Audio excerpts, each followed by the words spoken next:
to the Bayview Podcast with hosts Andrew Clark and Chris Emery. This is designed to be a discussion on all things life and faith. We hope this serves as a weekly resource and encouragement to you.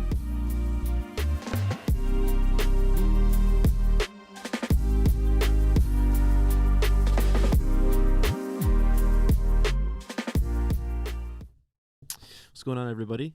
This is one of your hosts, Andrew, back with an episode here of the Bayview Podcast, joined as always by Chris. Man, how you doing? I'm good, man. How are you doing? I am doing well. Yeah. I don't know. Life is rolling right along. It's man, it is. I'm happy about that because I'm always happy that we're Mhm. blasting through winter. Yeah. But at the same time, like, I don't want time to go fast. Like, Yep. want to enjoy it a little bit. Yep. It's like the balance with like little kids. Like, I'm excited to see what they're like when they're 10, but it's like, oh, it's also nice that they're little and still listen to me. And so it's just like sometimes. So it's like, yeah, I get that. There's that balance of experiencing time or experiencing what's going on, being present. Yeah. So That's probably one of the bigger things. You know, I don't know if you've ever been asked that question. What would you go tell your younger self? mm-hmm. And I think that's probably one of the bigger ones. I would go back and I would just tell my younger self, like, hey, listen, just slow down. Sure. Embrace and enjoy the moments. Sure. Yeah. I just felt like even through my early parenting days, I was in such a hurry for the next phase. Maybe it was just more out of exhaustion. Like, can we please be done with diapers? Can we please sleep through the night? Can we just get to this point? Yep.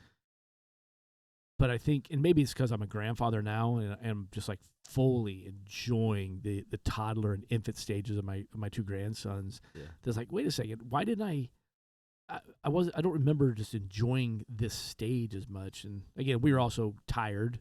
Yeah. Yeah, that plays a big role in it. Trying to just survive.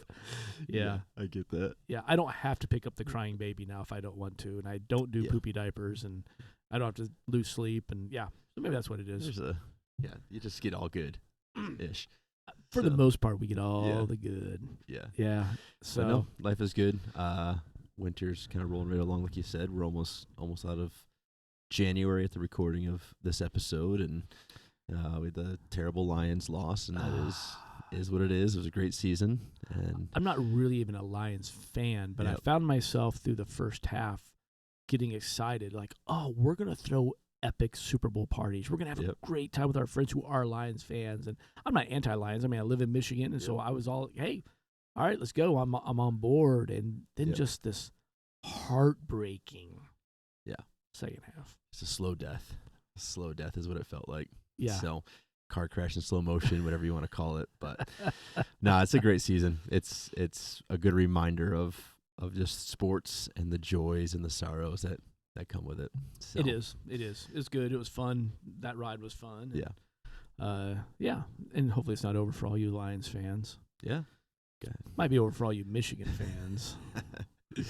Harbaugh, it's the drama of every offseason is kind of tired, so it's nice that it's they finally get back to the top, and then like it just all goes. It's like I kind of feel like this. I don't want it to be this. If you're a Michigan fan listening, I'm not anti-Michigan either, unless you're playing Alabama, which I'm still licking my wounds over that one. But I kind of felt like, man, you don't want this to be like a Milli Vanilli season, you know, like a one-hit wonder season or something like that for Harbaugh. It's great reference. You know, like you know, you don't want to be like 10 years from now, like, well, we won it back and then everybody left. Yeah, I get it. It's hard. It's like I feel like he's someone who had success at the next level. Yeah, but didn't get the mountaintop experience. It's like he got the mountaintop at this level, so it makes sense to make the jump. I can see it where, like, you know, maybe a Saban, who was Bama's coach, where like had the different experiences in the NFL level, where it's like then he finally found that experience, and he's more of a mentor type, and Harbaugh's a mentor, but it was a really fun beginning of January, and then it kind of just petering out into the sunset. So another layer to all of this is growing up where I did, I'm a Chargers fan. Mm-hmm. So part of me is like, hey, your loss is our gain. Like, we haven't had anything to be excited about in a long time as a Chargers fan, not since LaDainian Tomlinson, retired, and we flirted with being really, really, good there for a while. And so it's like, all right, maybe I might be okay to watch this happen. Yeah, for sure. For sure. Could be good. I don't know. But well, sweet. That's our sports talk of the episode. There you go. If you're questioning whether or not you accidentally clicked on the ESPN podcast station. You did not. This is the Bayview Podcast. And yeah, so what we've been doing the last several weeks, and we'll do this for a few more weeks still, is kind of just piggybacking on what we've been doing on Sunday mornings as a church, and that is just going through the Beatitudes. Just these 8 incredible statements that as we dig in and we see the big picture, we're beginning to recognize, well, not beginning, we're recognizing that they're not individual statements. They're progressive statements that build on each other. And so we're seeing this, Jesus gives us a starting point. He says, like, and after this, then this happens. Then you'll experience this, and now you're able to go into these places. So it's this beautiful description of discipleship, of growing as a disciple, which means you're a follower of Jesus. That's good, yeah. It's just, I just think it's a beautiful description of how we get to where we're trying to. I mean, at some level, if you have a relationship with Jesus Christ, whether it's new, whether it's old, whether it's fresh or it's stale, whatever, we all have something inside. It's like, man, I want to know more. I want to follow him deeper. Yeah. And here's a great path. Yeah. And I think that's been one of the things I'm enjoying about doing this study right now. Yeah. No, it's been so good to study through it and then be able to listen to messages. And, we've hit 4 of them so far. We've talked about, blessed are those who poor in spirit. We went through those who, essentially mourn their sins. We've worked through what meekness is. This past Sunday, or if you're listening for the first time, the 4th one talks about those who hunger for righteousness. And then, or the Sunday before, my apologies. And then this past Sunday, you touched on this idea of mercy. Yeah. And just what mercy is. And so maybe if they haven't listened, like what's kind of a good definition of mercy? Well, I think mercy is, it begins, in fact, this is an interesting moment in the Beatitudes because this 5th Beatitude almost turns a corner. So now we go into the next 3 that are almost descriptions of how the previous 4 have affected us. Sure, yeah. So we use the term transformed life a lot, and that's what happens. That's what we believe happens when you have Jesus come into your life. Yes, you're forgiven of your sins. Yes, you're a new creation. The old is gone, as we read in the Bible. And as a result, you now are changed. You're a transformed life. And what we, as a pastor, you and I both, we have this deep desire for people to experience that. Yeah. This radical change that I am a firm believer that if you have a genuine encounter with Jesus Christ, you will be changed. Yeah. You cannot not be changed if you have this genuine encounter, because that's what Jesus does. What I love about this is it's saying, hey, here's this great path of what that looks like. And I think I shared this on Sunday, but if you weren't listening, I want to share it again. And that is this quote from John Piper that kind of describes this. And it says this. It says, the first 3 Beatitudes describe the emptiness of the blessed person, poverty-stricken in spirit, grieving over the sin and misery of our condition, and accepting the hardships and accusations of life in meekness. Yeah. So he's talking about those first 3, that these are, I recognize where I am. I got nothing. We use the term, I'm spiritually broke. Yep. Then I move into this place of mourning, like, what have I done? Yep. Like, I don't want this sin. What am I doing? And then stepping into this place of meekness where basically we're surrendering control. Meekness is power, strength under control. We're submitting fully to him. Then he says, being emptied out is followed by a hunger and thirst for the fullness of righteousness. Yeah. So the fullness of what is right in the eyes of God. So now I have this burning desire to please God with my life. Not follow the rules to avoid punishment, but I just want to honor him with my life. I want to please him. I want to do what's good in his eyes. That's what righteousness is. And then he says this. He says, then comes the 3 descriptions of how righteousness manifests itself in the heart of the hungry and changes everything about us. And that's where, I don't know, that's where I think my heart, my hope, my prayer behind this, when we started this way back at the beginning of January, was that going through these Beatitudes will challenge each of us to allow this experience of Jesus Christ to radically change everything about us. Yeah. I mean, it's not all at once. Yeah. There is a journey involved. There are areas of my life that the Holy Spirit is working on right now, and when those are done, guess what I've learned? There's a whole nother list waiting. Yeah. It's like, wait, we're not done. We're not even close. Yeah. And so, but this is what's happening. This shows that, all right, now we're ready to allow that, because Jesus should change everything. Yeah.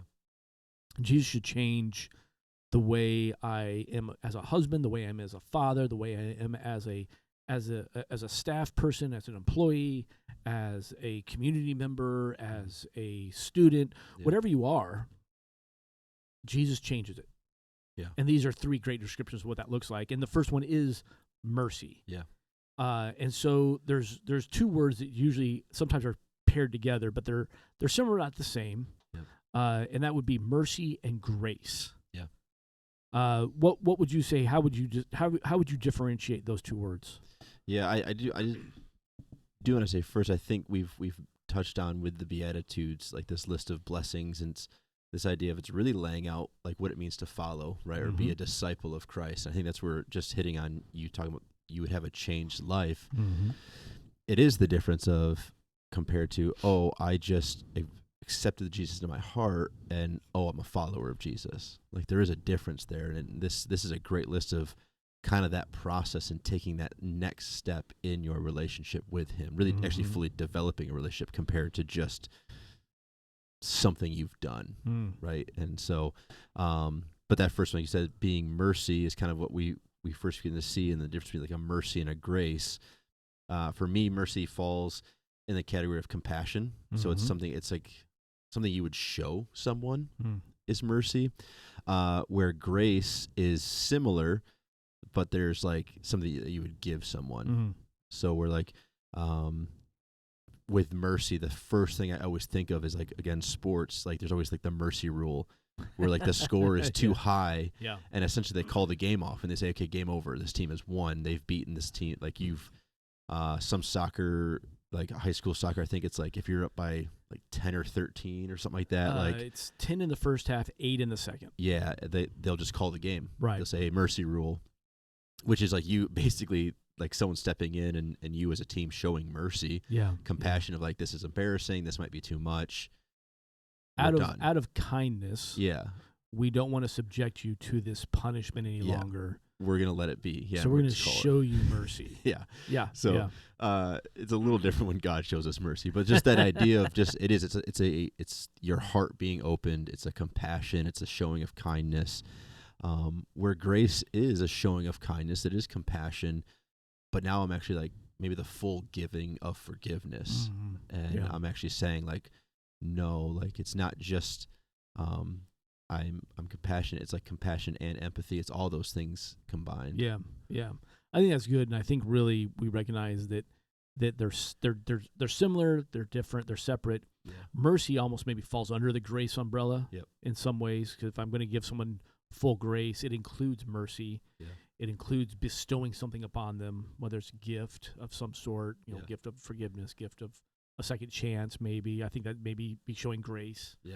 Is I'm going to give you another shot at it. I'm going to give you the grace on that, or giving understanding. I think I've heard it that way before, where I've even said, hey, thanks for your grace and understanding. It's kind of the same thing. Like, thanks for giving me that opportunity to earn something back. Yeah.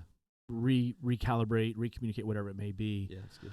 So we find this progression then. We find that as what we were reading there from Piper, because of the things that have already happened, because we've recognized that we are spiritually broke, that I'm so poor in spirit. None of us can do anything to earn our way to God.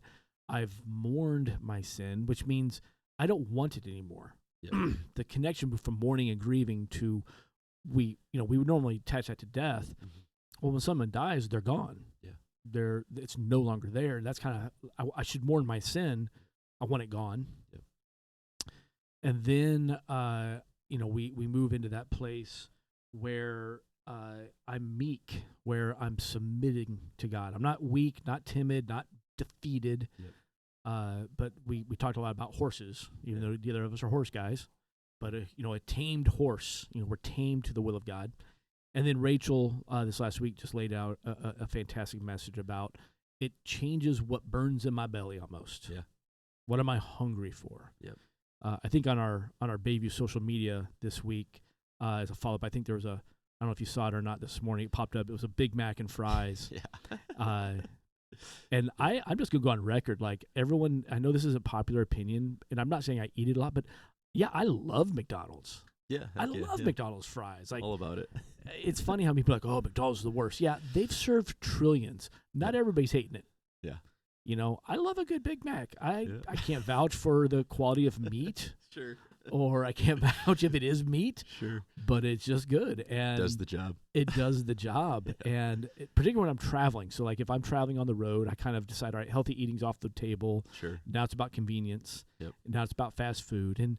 And when we had kids with us, it was always like, all right, what do we want? And they'd be up shouting out their different fast food restaurants. And I was always the advocate for McDonald's. Yeah.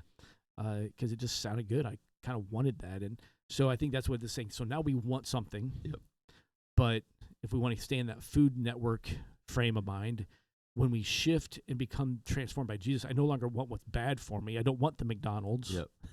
You know, I want the healthy. I want the kale. I want the. Actually, nobody wants kale. Yeah, yeah. Does anybody like? I can't wait for kale. It's such a weird fad. We want what's good for us, and now it changes. It changes our desires.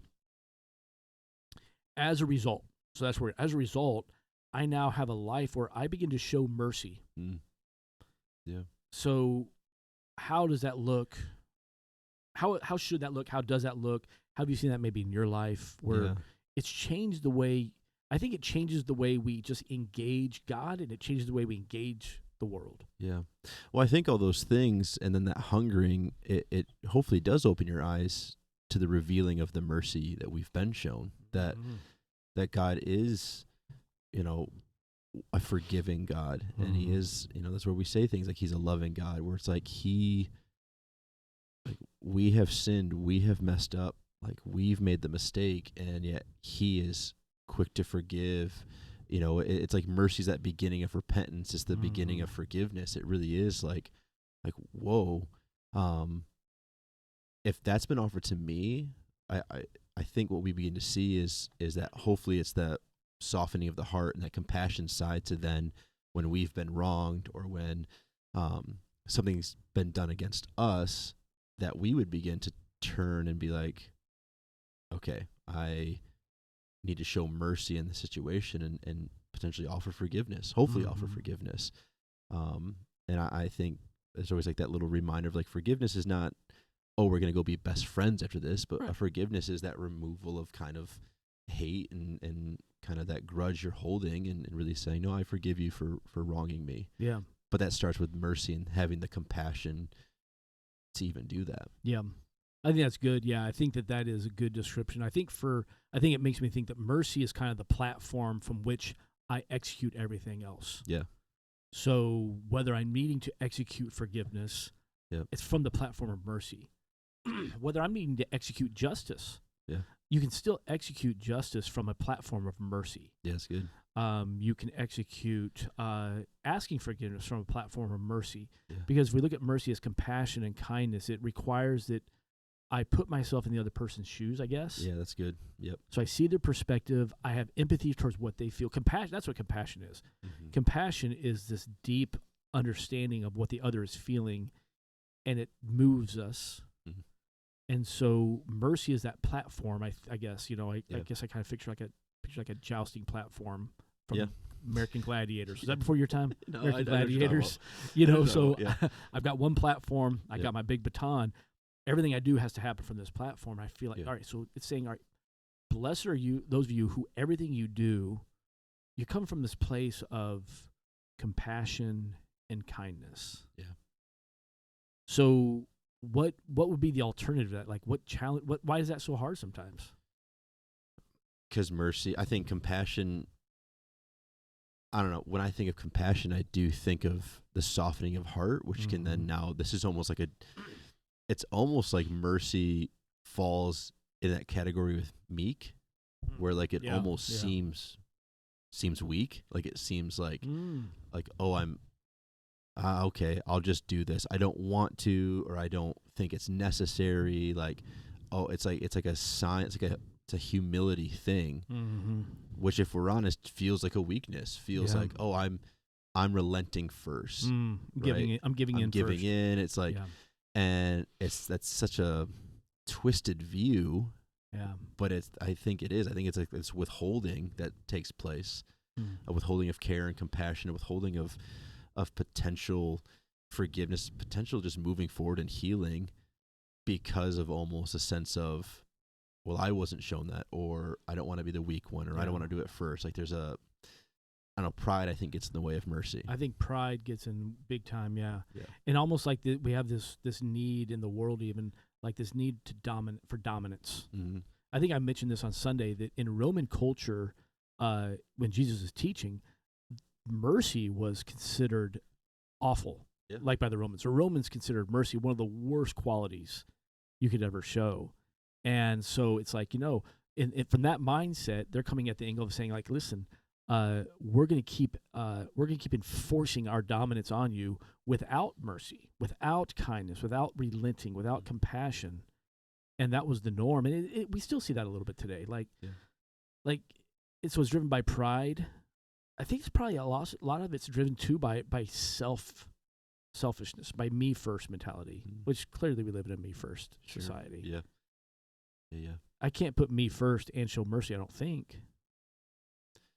No, because I think that's what we're talking about is mercy is the understanding of what God has done for you and what He's already shown you. And so I think, like we said, there's these Beatitudes kind of play into each other, and it's like you can't still be a prideful person, I would argue, if you've actually understood you couldn't afford your salvation, you have sinned, you are under His control, you should be hungering for the things He wants. All of a sudden, it's no longer I, but He. Like, it is that mentality. So then it does become something where, like, mercy should be at the forefront of what you're doing. And again, we're not saying you deserve to be walked over, or like that your hurt is not real, like, or whatever's been wronged. Like, those are real things.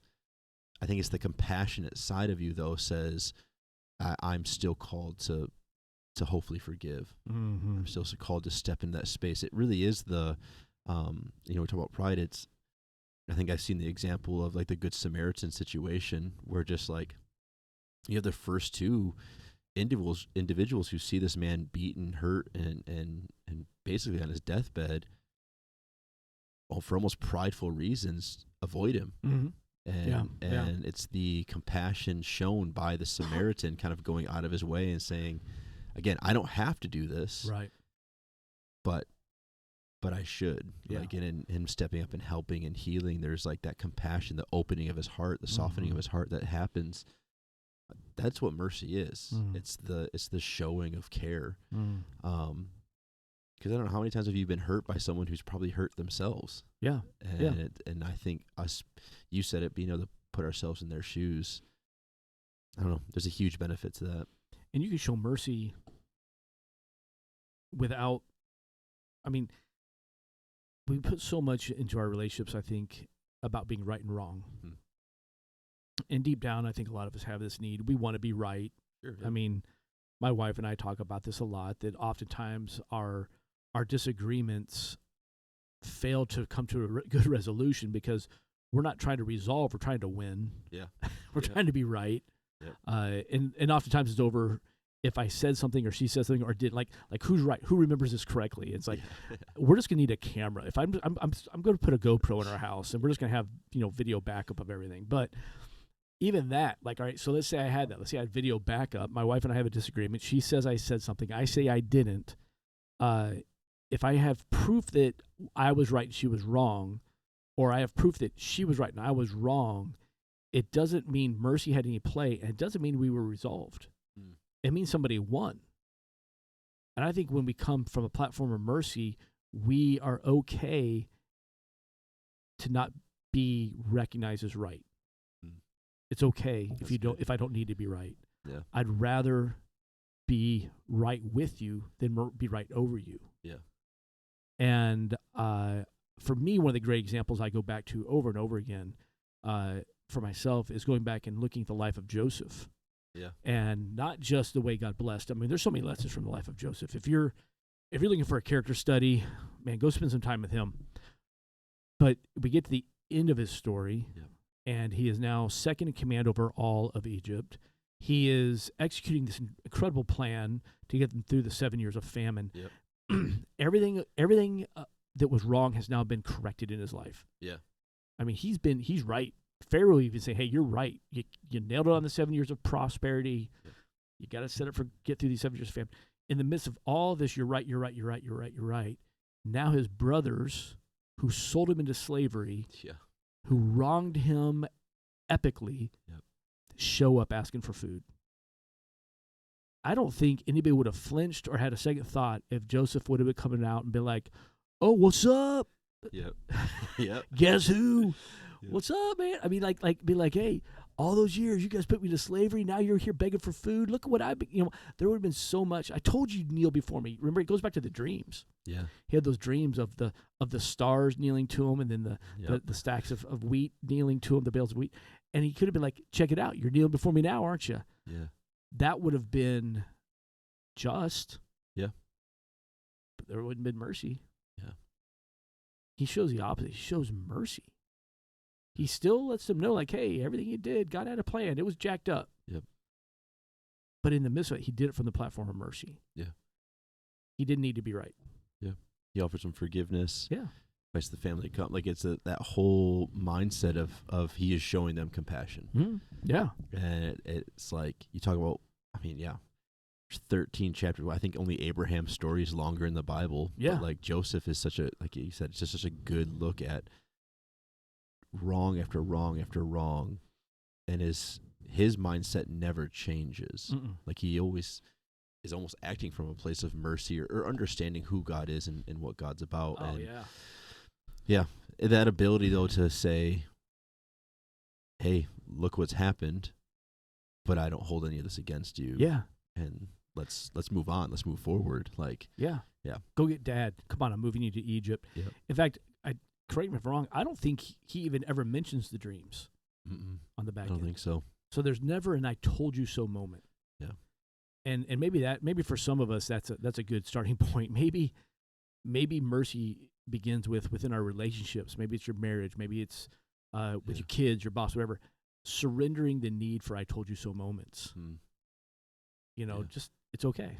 Yep. And there's so much about mercy that begins to execute. You mentioned the Good Samaritan. I think one thing we see in that story is that the priest and the Levite, they saw the wounded man and went around. They crossed the road. They saw him. I think for many of us, we're not even there at that point. I think for some of us, mercy executed in our daily life begins with, are we even seeing the moments? 100%, yeah. Are we seeing the people around us that we have this chance to show mercy to, or use words or actions from a platform of mercy? Yeah. We're so busy. We're so tunnel vision. We have our blinders on, all the different cliches you want to throw on it. Yeah. But we are a get up, get after it, get my stuff done. Yeah. So that I can get to the end of the day and do what I want to do. Yeah. Get done so I can go to the gym, then I can get home and have dinner. I can sit down and binge a couple shows on Netflix and start it all over. Yeah. We don't really allow a lot of mercy space. Yeah, it's true. And maybe that's a challenge for some of us. Yeah. Because even, just the last little thing with Joseph is like, his brothers don't even recognize him. You talk about up until the very last moment, he's been shown or he's been wronged. That could be a wrong, like he said, to not be seen. It's like, he's got 11 brothers standing in front of him and they don't recognize him. Yeah.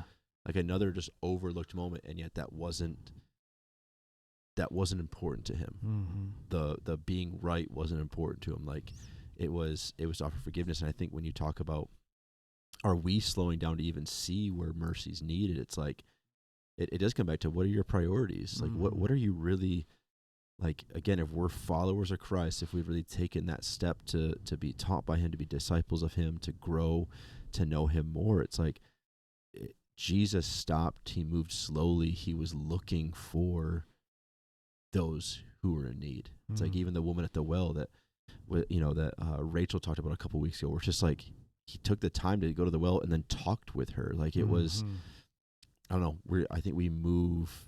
You said it great. We move just so quickly through life that, mercy, being compassionate means you've got to be willing to see it, or when you do see it, recognize it and actually pursue it. Yeah, you're right. Compassion and kindness is a pretty big interruption to your day, probably in most situations. Sure.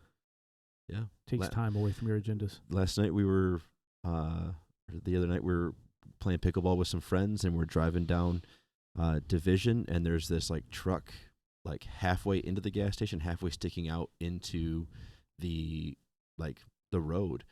And my first thought was, we'll just go around and let's get home. It's late. And my buddy in the front seat is like, I think we should stop and maybe see if they need help. And it was just like the wildest, like we pulled in, we're like, you need some help? Hey, we'll take it. It was a minute thing when all said and done of just helping this guy real quick push his truck another 5 feet, 10 feet. Yeah. And then we got back in our car and we're like, hey, see you, and we left. And it was like, again, those moments of my initial instinct was, let's just keep going. They'll figure it out. He'll be fine. And it was like, or we can stop and actually see if they're okay. And it really wasn't, in no way was it an inconvenience. And I think kindness can be considered an inconvenience sometimes. Yeah. To what you're saying. That's cool what you just said. Maybe that's a good approach for some of us, to stop and consider if they are okay. Yeah. Like what if we start applying that into some of our areas of our lives, like within our marriages? How often, husbands, take time, stop talking, stop doing, just stop trying to stop and consider, what does my wife need? Yeah. How do I show her some mercy? Vice versa. Wives, quit trying to, whatever it is you're doing, quit trying to tell your husband, I'm treading lightly here, treading very lightly, but whatever it is going on, what if you stop and be like, no, but wait, what if I consider first, are they okay? What do they need? That's where mercy begins to come into play with our kids, with our employees, with our bosses, everything. Yeah. Certainly, even with the angst and tension within society. Yeah. We're getting sucked into this battle, and there are times where yes, we fight spiritually for truth, but man, like the way we fight. Yeah. Like our goal in society is not to be proven right. That should not be the Christian's goal. Yeah. The goal, in fact, the goal, say you have a neighbor that is completely on the other side of the fence from you, politically, religiously, socially, like they believe everything you don't believe. Yeah. The goal is never for them to one day come and sit before you and be like, hey, you were right all along. I was wrong. Yeah. I relent to you. Yeah. That is not the goal. You are not part of the goal. It's a win-loss mentality. Yeah. The goal is that person one day would stop, acknowledge who Jesus Christ is, and that they need Jesus. Yeah. Everything else takes care of itself. Yeah. And when we begin to see that there's no enemies necessarily like that. I think that's why Paul says, hey, listen, our fight is not against flesh and blood. Yeah. Quit trying to win. Quit trying to win. Just see them differently from a platform of mercy. Yeah. And I think the word that keeps coming to mind right now is even like the idea of compromise. Mm-hmm. Like in some of those situations where you can just at least say like if you have mercy and compassion, you can recognize the idea like, I might not be right in this situation. Like part of the step forward might be me relenting a little bit and actually like stepping back off my soapbox and back on the platform of mercy and being like, okay, this is what this person actually needs. Like asking that question, are they okay? It's like, I just watched a show with my wife the other night, and this couple was talking about how their marriage was weird and they were like, felt so distant and so separate. And then when they were asked like what each other needs, they both said quality time. And it was like, they had never stopped to be asked that question. Like, are you okay? Yeah. And if they would have instantly realized they both needed the exact same thing. Beautiful. How beautiful is that? Yeah. But so often I think back to our point of the inconvenient side of mercy, and this is this idea of we have to want things to be okay and have to desire to have compassion in our lives and to ask the next question and to pursue ultimately pursue forgiveness that we've been given. Yeah, absolutely. Yeah. It really goes back to a concept. I mentioned it on Sunday. It's something that in secular we're more familiar with this concept of like pay it forward. Mm-hmm. You know, and I think there was a great movie back in the day about it, you know, pay it forward. This little boy has this grand idea to change everything. And if he does 3 kind acts and each of those people do 3 kind acts and it's a tragic story. Yeah. I'm not going to spoiler alert it for you, but at the end, even though he thought it failed, it didn't. It had spread, this incredible thing. And I think it's almost like what it's saying here, like, blessed are the merciful, for they will be shown mercy. Yeah. I don't think it's talking about mercy from God. God's mercy is given first. Yeah. So this isn't a tit for tat with Jesus, you know, or God the Father. He showed mercy first. That's why we're here. That goes back to the poor in spirit thing. Yeah. But it's showing that, hey, this creates something. This begins to create something different in the circles around you. The ripple effect. Yeah. And so there becomes this reproduction of mercy as we show mercy. And we stand from that platform. Even though there are certainly plenty of situations, I think, where the world wants to yank us off that. Yep. They consider it weak. They consider it pathetic. But we stand our ground, and we execute our following of Jesus from this place of mercy. Yeah. Well, it's important because the next 2 after this, they don't happen without mercy. Yeah, that's good. Right? I mean, the next 2 coming up, not to, again, this isn't spoiler alert. It's in the Bible. It's been here for a while. But the next 2 are pure in heart and peacemakers. Yeah. Can't do that without mercy. Yeah, 100%. There's no chance, because pure in heart means I'm free from resentment. I'm free from anger. I'm not holding grudges. Mercy cancels all that. Yeah. So this is an important one. Yeah. I mean, they're all important. Yeah. No, I like the language of it opens the door to forgiveness. This really is opening the door to the next step of living a life that is truly an example of Christ. Yeah, absolutely. Absolutely. Well, listen, I would encourage you, keep reading ahead for us if you need to. If you missed any of the last messages, just go to bayviewchurch.net. You can find all of the past messages in this series called the Upside Down series, because everything Jesus is saying here, it's upside down. Yeah. It's different from what the world said. Like we said, mercy, that's not part of Roman culture. They were about dominance. Yeah. So there's a lot of upside down. Go back and listen to those. Each week, check back here on the podcast. We're going to be breaking them down for the next several weeks still. Yeah. Going a little bit deeper. And just hoping that this has been a really good moment of encouragement, resource, kind of diving a little deeper into this scripture with you. Appreciate you being with us.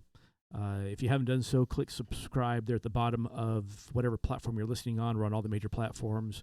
That way you never miss a time with Andrew and Chris. It's always a good time. Yeah, come on now. You never miss, because you never know. So, hey, this is Andrew, Chris. Thanks for being with us today on the Bayview Podcast, and we'll see you next time around.